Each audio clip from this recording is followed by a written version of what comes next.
Assalamualaikum warahmatullahi wabarakatuh.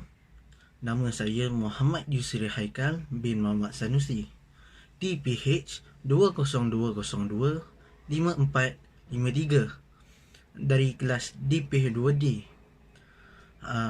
Saya akan membentangkan buklet saya yang bertajuk Fahaman Pluralisme Agama. Seperti yang anda lihat, ini adalah isi kandungan buklet kami, iaitu ada pengenalan, latar belakang isu, punca berlakunya fahaman pluralisme, hukum atau fatwa berkaitan isu, penyelesaian isu dan penutup. Hari ini saya akan membentangkan pengenalan apa itu pluralisme agama. 1.0 Pengenalan. Pluralisme agama merupakan konsep yang luas tentang penerimaan agama-agama yang pelbagai. Seperti yang anda lihat dekat buklet kami, ada 4 antara fahaman yang anda perlu tahu.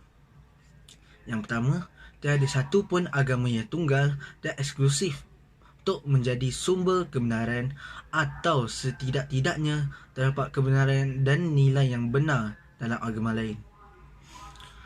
Yang kedua, penerimaan kebenaran wujud dalam 2 atau lebih agama dengan penekanan aspek-aspek yang diterima oleh agama-agama tersebut.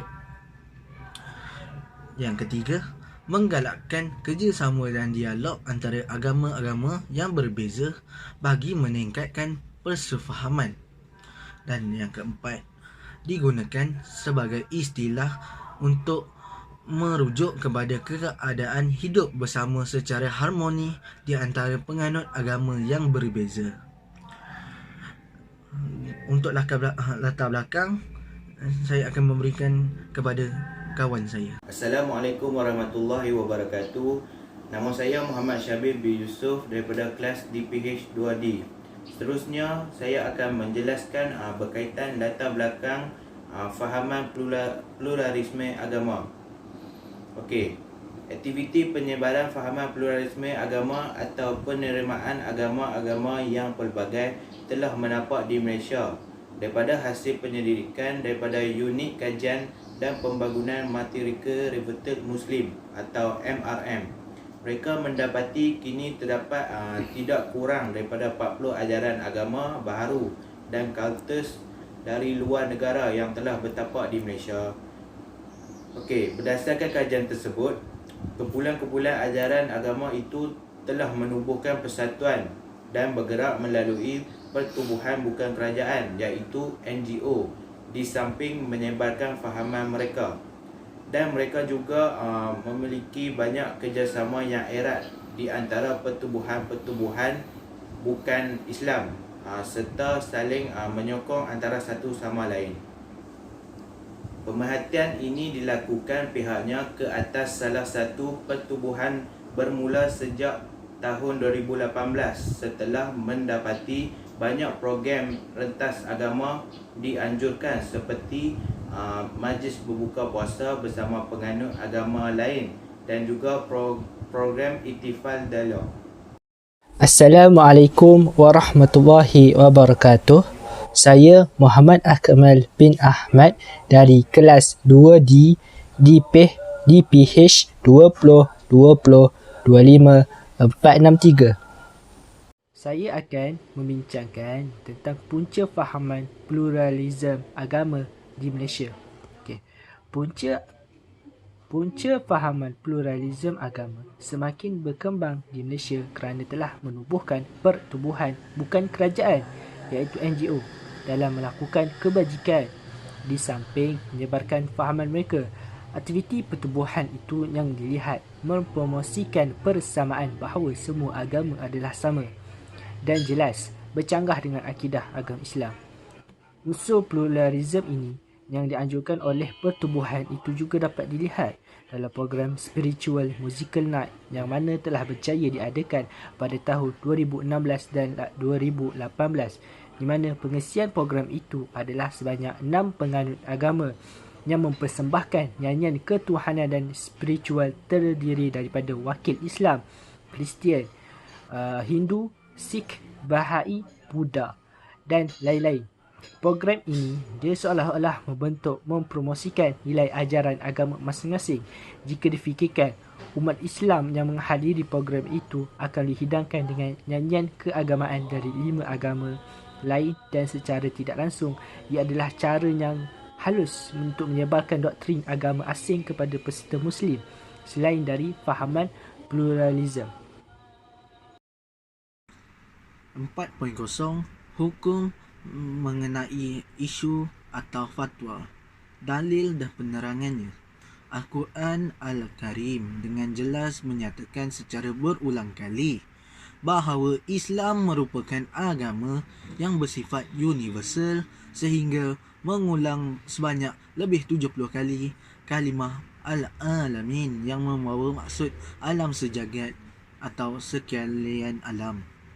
Menurut Qatadah sebagaimana yang diriwayatkan oleh Al-Qurtubi dalam tafsirnya, kalimah Al-Alamin merupakan perkataan jamak bagi alam yang bermaksud semua yang wujud melainkan Allah Subhanahu Wa Taala.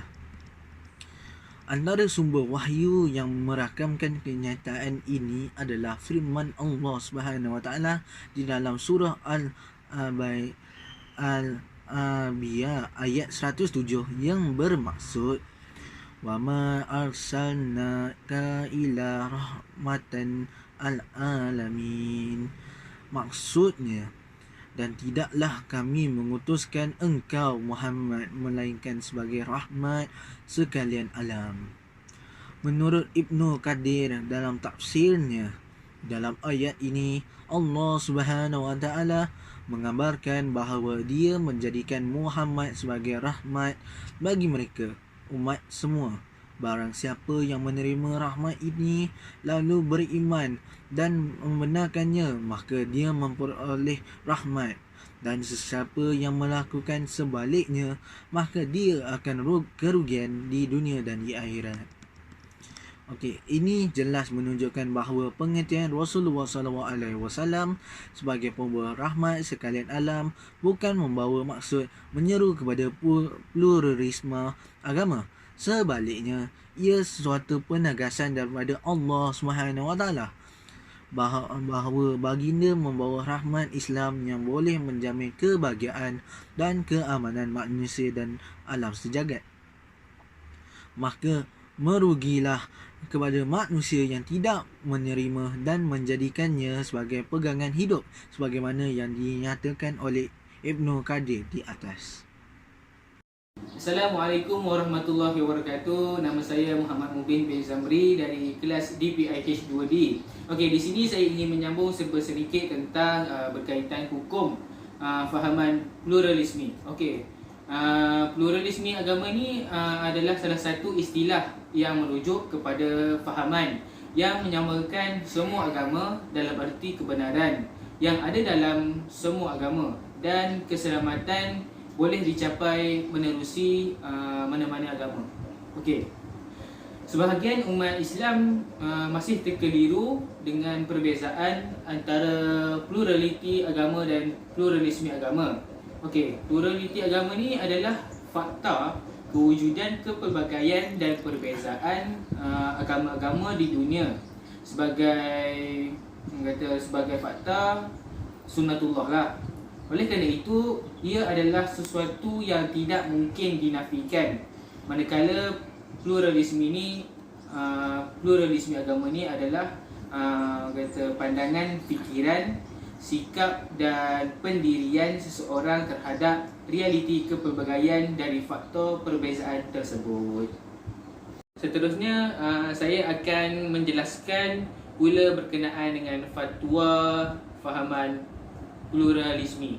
Okey, Muzakarah Majlis Negeri Sabah yang telah bersidang pada 27 serta 28 Jun pada tahun 2006 bersamaan dengan 1 dan 2 Jamaadin Akhir 1427 Hijrah telah membincangkan mengenai isu fahaman pluralisme menurut pandangan Islam dan mereka telah bersetuju memutuskan untuk diwartakan di negeri Sabah. Okey.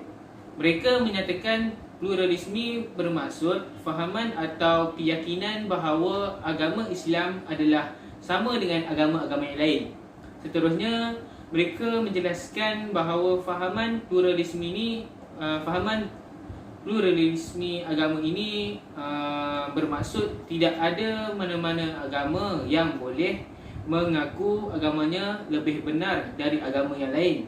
Mengikut fatwa, aliran pemikiran dan fahaman pluralisme ini adalah boleh menyesatkan serta boleh membawa seseorang itu terkeluar daripada agama Islam. Okey, seterusnya saya akan membincangkan tentang penyelesaian isu berkenaan pluralism. Pertama, apa yang perlu kita masalah untuk selesaikan ini ialah dengan memahami terhadap akidah fiqh dan tasawuf berdasarkan kerangka ahli sunnah wal jamaah, supaya ini dapat mengelakkan masyarakat daripada terpengaruh dengan fahaman liberalism serta pluralism yang bebas. Okay. Penceramah bebas Yunan Abdul Samad telah berkata ancaman fahaman itu agak membimbangkan jika tidak ditangani dengan bijak. Ia boleh menjejaskan keharmonian di negara ini. Tambah beliau lagi berkata pendekatan yang diambil untuk menangani fahaman itu masih kurang berkesan kerana ia memerlukan usaha lebih agresif oleh pihak berkuasa, terutama majlis dan jabatan agama Islam negeri yang diberi tanggungjawab memantau perkembangannya. Bagi mengatasi masalah ini, kita perlu kenali atau fahami dulu apa itu fahaman liberalism dan pluralism.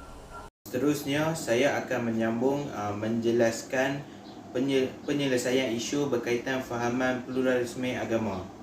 Okey, yang pertama, ancaman fahaman pluralisme ini dapat diatasi serta dapat dicegah apabila masyarakat memahami sepenuhnya berkaitan tentang akidah, fiqh dan tasawuf yang telah dianjurkan oleh fahaman ahli sunnah wal jamaah. Okey, selain itu, mengikut penjelasan Yunan Abdul Samad, apabila kita sudah tahu dan faham tentang ciri sebenar ahli sunnah wal jamaah, sudah pasti tidak akan ada masalah untuk kita berdepan dengan ancaman daripada musuh Islam yang sentiasa cuba mengelirukan kita.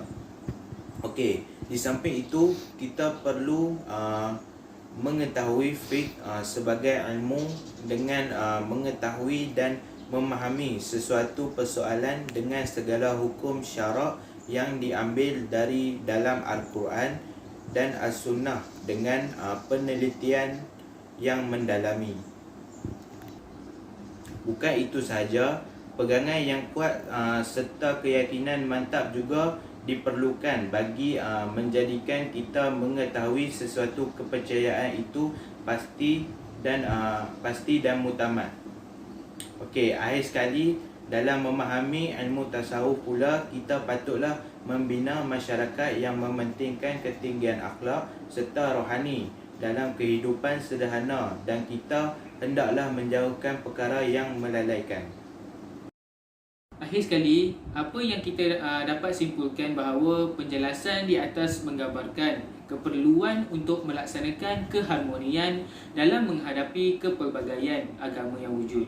Dalam proses membina keharmonian, pengiktirafan terhadap kewujudan agama lain perlu diakui. Ia dapat diusahakan melalui pendekatan memahami agama-agama yang dilaksanakan dengan sikap rasional, keterbukaan, jujur namun tegas agar dapat menghasilkan sikap hormat kepada agama-agama kesucian tanpa menghasilkan kebenaran yang relatif. Secara keseluruhannya, dapatan kajian menunjukkan bahawa konsep kepelbagaian agama dan kesatuan membawa maksud yang berbeza kepada orang yang berbeza mengikut persepsi dan pandangan masing-masing terhadap istilah tersebut. Berdasarkan kepada beberapa pandangan sarjana Muslim yang telah dikemukakan, kita dapat lihat di sini bahawa kepelbagaian agama itu wujud dalam konteks yang diterima oleh Islam. Namun konsep kesatuan kebenaran agama yang cuba menggabungkan kepercayaan agama-agama lain ditolak khasnya oleh Islam dan Kristian, kerana tidak mungkin persepsi keyakinan dan kepercayaan yang kontradik antara sesuatu agama boleh dinyatakan sebagai sama-sama benar.